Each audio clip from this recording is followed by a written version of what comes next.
अहिल्यानगर जिल्ह्यात अवकाळी पावसानं हजेरी लावली। अचानक आलेल्या पावसानं नागरिकांची धावपळ झाली। एकीकडे थंडी तर दुसरीकडे अवकाळी पावसाची हजेरी अशा निसर्गाच्या लहरीपणामुळे मानवी आरोग्याच्या समस्या उद्भवण्याची शक्यता आहे।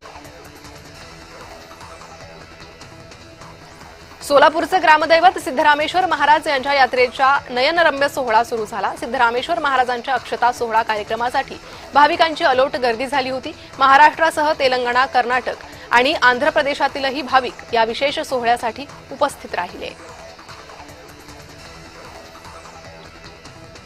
घराजवळ झालेले अतिक्रमण तसेच नागरी सुविधांचा अभाव आणि सांडपाणी गटार व्यवस्था नाही, त्यामुळे होणाऱ्या त्रासाला कंटाळून खंडेराव पाटील यांनी महाराष्ट्र राज्याचे राज्यपाल, मुख्यमंत्री, दोन्ही उपमुख्यमंत्री आणि पालकमंत्र्यांकडे सहकुटुंब आत्मदहन करण्याची परवानगी मागितली आहे।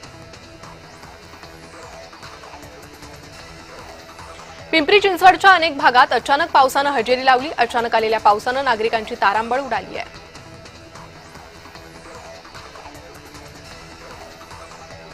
बुलढाण्यात भरधाव कार डिव्हायडरवर आदळून अपघात झाला। हृदयाचा ठोका चुकवणारी दृश्य सीसीटीव्हीत चित्रित झाली आहे। खामगाव अकोला राष्ट्रीय महामार्गावरची ही घटना आहे। सुदैवानं कारमधल्या दोघांचे प्राण थोडक्यात बचावले।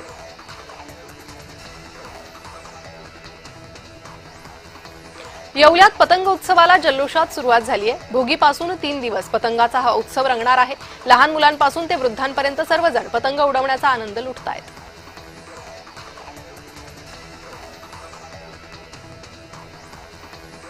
नंदुरबारच्या बाजारपेठांमध्ये पतंग खरेदीसाठी नागरिकांची प्रचंड गर्दी झाली। अगदी 2 रुपयांपासून ते 1,500 रुपयांपर्यंतचे पतंग विक्रीसाठी उपलब्ध आहे।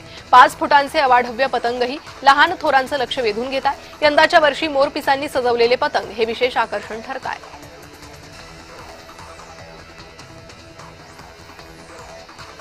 वाशिमच्या गोगरी शेत शिवारात तालुका कृषी अधिकाऱ्यांनी शेतकऱ्याला मारहाण केलेली आहे। सचिन कांबळे असं मारहाण करणाऱ्या तालुका कृषी अधिकाऱ्याचं नाव आहे। मनरेगा अंतर्गत लागवड केलेल्या फळबागेच्या रखडलेल्या मजुरीसाठी जिल्हा कृषी अधिकाऱ्यांकडे शेतकऱ्यानं तक्रार केली। याचा राग मनात धरून कृषी अधिकारी पाहणीसाठी आल्यावर व्हिडिओ चित्रीकरण करण्यावरून या शेतकऱ्याला मारहाण करण्यात आली।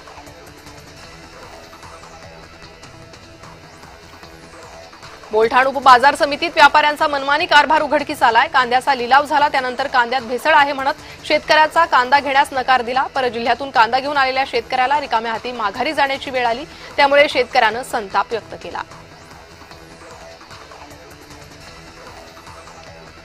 दीक्षाभूमी चैत्यभूमीनंतर सिंदखेड राज्यात पुस्तकांची विक्रमी विक्री झाली आहे। जिजाऊ जन्म सोहळ्याच्या कार्यक्रमात लावलेल्या पुस्तक स्टॉलमधून पुस्तकांची विक्रमी विक्री झाली आहे। जिजाऊ सृष्टीवर शेकडो पुस्तकांचे स्टॉल थाटण्यात आले।